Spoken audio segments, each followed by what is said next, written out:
का जो दिवस है वो कोई साधारण नहीं। आप लोग दान करते हो मकर संक्रांति में? कितनी चीजें दान करते हो? और सुहागन माताओं को देते हो ना? क्या देते हो? कितने देते हो? 13 14 कितने हैं? 14। कौन सी पुराण में लिखा है कि 14 चीज देना चाहिए? अरे बोलते जाओ जरा जल्दी जल्दी, बड़ी मुश्किल से तो पकड़ाई में आते हो तुम शिवरी नारायण वालों। 14 चीजें दान देना है। किस पुराण में लिखा है? कोई तुमसे पूछ सकता है तो महाराज आप कह सकते हो अग्नि पुराण में वर्णन आता है। कौन से पुराण में लिखा है? अग्नि पुराण में लिखा। देवऋषि नारद भगवान विष्णु के पास जाकर पूछते हैं, नारायण कृपा करिए। भगवान विष्णु ने पूछा क्या बात है, बोलिए। देवऋषि नारद क्या चाहते क्या हो वो बताओ। महाराज हमें इतना सा बता दो, शिव जी के यहाँ जाते हैं तो पहले उनके द्वारपाल से पूछना पड़ता है अंदर जाने के लिए। ब्रह्मा जी के यहाँ जाते हैं तो ब्रह्मा जी के द्वारपाल से पूछना पड़ता है। इंद्र के यहाँ जाते हैं तो इंद्र के द्वारपाल से पूछना पड़ता है। हम जितनी भी जगह जाते हैं तो कोई ना कोई द्वारपाल से हमें पूछना पड़ता है अंदर जाने के। भगवान देवऋषि नारद कह रहे हैं नारायण से कुछ ऐसी कृपा कर दो कि हमें किसी से आज्ञा लेना ही नहीं पड़े। भगवान विष्णु तो उनकी बात को बस थोड़ा सा सुने और अंदर चले गए। नारद जी को लगा हमारा तो कोई जवाब ही नहीं दिया। नारद जी वहीं पर टिक गए, खड़े रहे, नाम जाप करते। विष्णु वापिस आए और देवऋषि नारद से कहा एक काम करो, जब सूर्य मकर में प्रवेश करते हुए उत्तरायण की ओर जावे, उस घड़ी उस पल में देवऋषि नारद तुम 14 बार भगवान के नाम का, शिव नाम का दान दे दीजिए। भगवान नारायण के नाम का, राम नाम का, कृष्ण नाम का दान दे दीजिए। अब देखो यहाँ पर यह नहीं लिखा कि प्लास्टिक का डब्बा दो। समझ लेना जी हो अच्छे से कि लोगों ने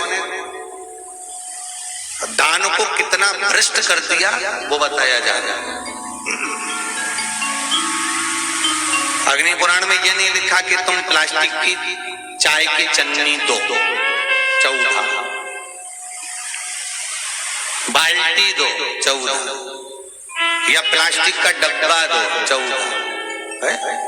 यहाँ पर यह नहीं लिखा है कुछ भी हो। यहाँ क्या लिखा अग्नि पुराण में कि मकर संक्रांति के दिन जब सूर्य उत्तरायण भाव में प्रवेश करे, मकर में जावे, उस समय पर देवऋषि नारद तुम्हारे मुख से अगर 14 बार भगवान के नाम का दान 14 जीवों को दे आओगे तो किसी भी देवता के पास जाओगे तुम्हें परमिशन की जरूरत नहीं पड़ेगी, तुम डायरेक्ट प्रवेश कर जाओगे। डायरेक्ट। अब तुमको अगर वैकुंठ में डायरेक्ट प्रवेश करना हो तो बिना पूछे, तो उसके लिए कहा ही मकर संक्रांति पे दान दो। तो किस चीज का दान देना है महाराज? प्लास्टिक का डब्बा नहीं, बाल्टी नहीं, चन्नी नहीं, फिर किस चीज का दान? तो कहा अगर देवर्षि नारद आप दान दे रहे हो तो 14 नाम का दान दीजिए। 14 जीवों को नाम का दान दे दो, भगवान के नाम का भजन कर दो। और अगर संसार के लोग दान दे तो किस चीज का? तो के अन्न से बड़ा कोई दान, अन्न से बड़ा कोई दान। अच्छा कई लोग कहते हैं कि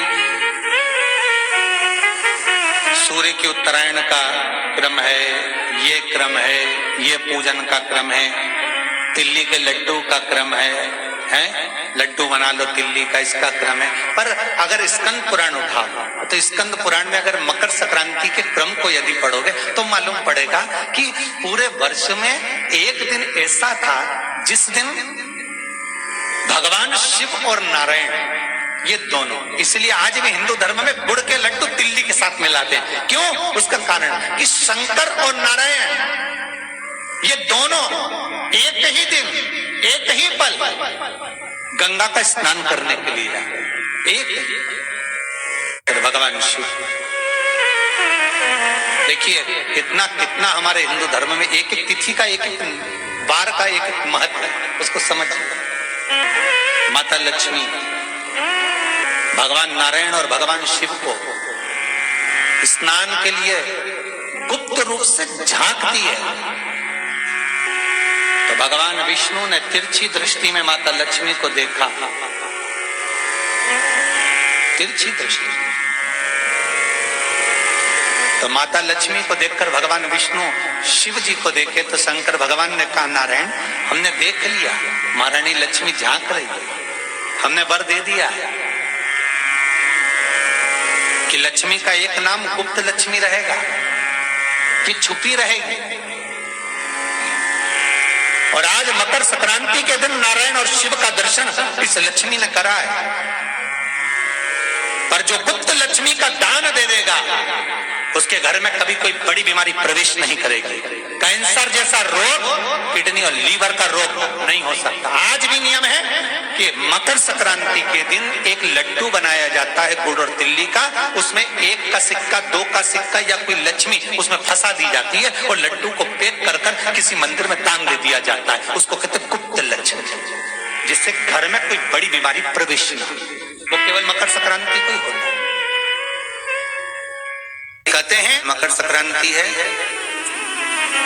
जिस समय पर कल सूर्य उत्तरायण आ जाए और पहले दिन उत्तरायण के दिन ही जब संध्या का समय होता है, शाम का समय होता है, का सिक्का 2 का सिक्का या कोई लक्ष्मी उसमें फंसा दी जाती है और लड्डू को पैक कर कर किसी मंदिर में टांग दे दिया जाता है। उसको कहते हैं गुप्त लक्ष्मी, जिससे घर में कोई बड़ी बीमारी प्रवेश नहीं, वो केवल मकर संक्रांति को ही होता है। कहते हैं मकर संक्रांति है जिस समय पर कल सूर्य उत्तरायण आ जाए और पहले दिन उत्तरायण के दिन ही जब संध्या का समय होता है, शाम का समय होता है, महाराज संध्या का जो समय होता है शाम का, अगर कोई बच्चा पलंग पर बाथरूम करता हो, गंदगी करता हो, सारी औषधि कर ली, दवाई कर ली, और या बच्चा रात्रि को उठकर चिड़चिड़ करता हो या रोता हो रात भर, महाराज उसके लिए, या माता के स्तनों में बच्चे को पिलाने के लिए दूध ना आता हो उसके लिए, या बच्चा रुदन करता हो या बच्चा गंदगी करता हो उसके लिए, कल शाम के समय पर प्रथम दिन में जब भगवान उत्तरायण आ रहे हैं मकर राशि के अंतर्गत, तो शाम के समय पर मकर संक्रांति के दिन गुड़ को पानी में मिलाकर शिवजी पर लेपन कर दो, उसी हाथ को बच्चे को मंदिर के बाहर चटा दो महाराज, फिर वो पलंग पर कभी गंदगी नहीं करेगा। महाराज जिस नारी का स्तन में दूध नहीं आता हो बच्चों को पिलाने के लिए, उसको भी अगर चटा दिया जाए तो स्तन में दूध आना प्रारंभ हो जाए। महाराज जो बच्चा रात्रि को रोता हो, जाग जाता हो, उसको भी अगर वो हाथ चटा दिया जाए तो वो काम करता है। महाराज ये कल के दिन करके देखना, बाद में बताना जरूर हो। शुगर वाले जीव जिनकी शुगर ऊंची नीची हो रही हो, ज्यादा शुगर की परेशानी आ रही हो और इंजेक्शन लेना पड़ रहा हो, उनके लिए निवेदन है काली तिल्ली कल के लिए है ये खास तौर से, बाकी के शुगर के लिए तो उपाय और बाद में बता देंगे, पर कल के लिए जो करना चाह रहे हैं जिनकी शुगर लेवल में नहीं आ रही, काली तिल्ली शंकर भगवान के शिवलिंग पर समर्पित कर दो और उस काली तिल्ली को जब शिव जी पर चढ़ाएं तो महाराज हाटकेश्वर महादेव का नाम लेना है। कौन से महादेव? हाटकेश्वर महादेव का नाम लेना है और शंकर भगवान पर काली तिल्ली चढ़ाते जाना है। उसमें कंकर नहीं हो, सफेद तिल्ली का एक भी दाना नहीं हो, इसका ध्यान रखिए। उस काली तिल्ली को चढ़ा दीजिए, हाटकेश्वर महादेव का स्मरण कर कर किसी को जल ना चढ़ाने देना उस समय पर जब आप शंकर जी को चढ़ाएं, और भगवान शंकर की हाटकेश्वर महादेव का स्मरण कर कर 108 रुद्राक्ष से मनके से माला जप लो। वहीं शंकर चढ़ी रहने देना तिल्ली, उसी तिल्ली को वापिस कटोरी में उठाकर लिया, 3 दिन तक लगातार उसको थोड़ा थोड़ा कर कर सुबह के समय खाली पेट खाइए, शुगर लेवल पर आ जाएगी महाराज, आपकी शुगर हाई ऊंची नीची नहीं जाएगी। हाटकेश्वर महादेव का स्मरण